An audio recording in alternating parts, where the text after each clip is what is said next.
اگر کسی انسان کے سامنے کوئی ایسی حقیقت رکھی جائے جو سائنس اور مذہب دونوں میں مشترکہ طور پر زیر بحث آ رہی ہے، ایک مثال ہم لیتے ہیں، مثال اچھا کام کرتی ہے، فلسفے کو اطلاق میں لے آتی ہے۔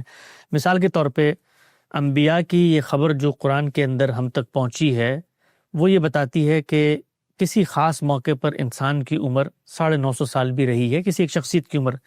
سائنس اپنے دائرے کے اندر چیزوں کو ڈیکوڈ کر کے بتاتی ہے کہ ایسا ممکن نہیں ہے۔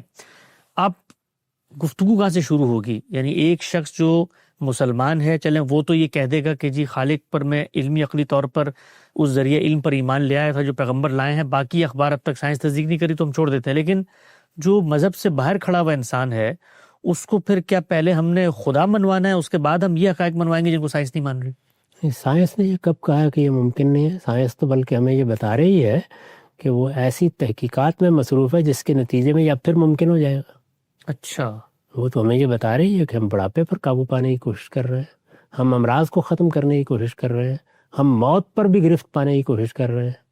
تو سائنس تو اس کو بالکل برعکس بات بتا رہی ہے۔ سائنس نے یہ کب کہا ہے کہ یہ ممکن نہیں ہے؟ یہ ممکن نہیں ہے کا لفظ بہت بڑا لفظ ہوتا ہے۔ یعنی جب آپ کہتے ہیں ممکن نہیں ہے تو آپ کے پاس اس کے قطعی شواہد ہونے چاہیے۔ تو اس لیے سائنس کی طرف اس دعوے کی نسبت ہی ٹھیک نہیں ہے۔ سائنس نے یہ دعویٰ کبھی نہیں کیا ہے۔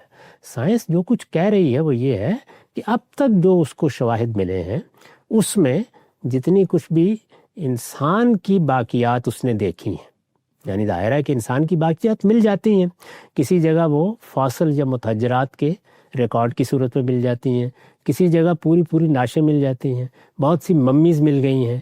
تو جب سائنس کہتی ہے کہ ہم دنیا میں اس طرح کی چیزیں دریافت کرتے ہیں، تو ابھی تک تو جو ان کی ہم نے عمر کا اندازہ لگایا ہے وہ بھی وہی معمول کی عمر ہے، یعنی 40 سال، 50 سال، 100 سال، اور ہم نے ان کے قد کاٹ کا اندازہ لگایا ہے وہ بھی بالکل وہی ہے جو ہم آج دیکھتے ہیں۔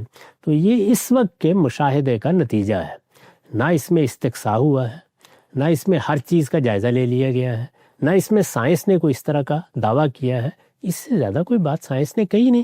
سائنس تو اس بات کو مانتی ہے کہ انسان کے اندر اس طرح کے تغیرات کیے جا سکتے ہیں جس کے نتیجے میں وہ موت پر بھی قابو پا لے، یعنی اس بارے میں بھی گفتگو ہو رہی ہے جس کے بارے میں ہم کہتے ہیں کہ اس کا کوئی امکان نہیں۔ تو اس لیے نوعیت یہ نہیں ہے مسئلے کی۔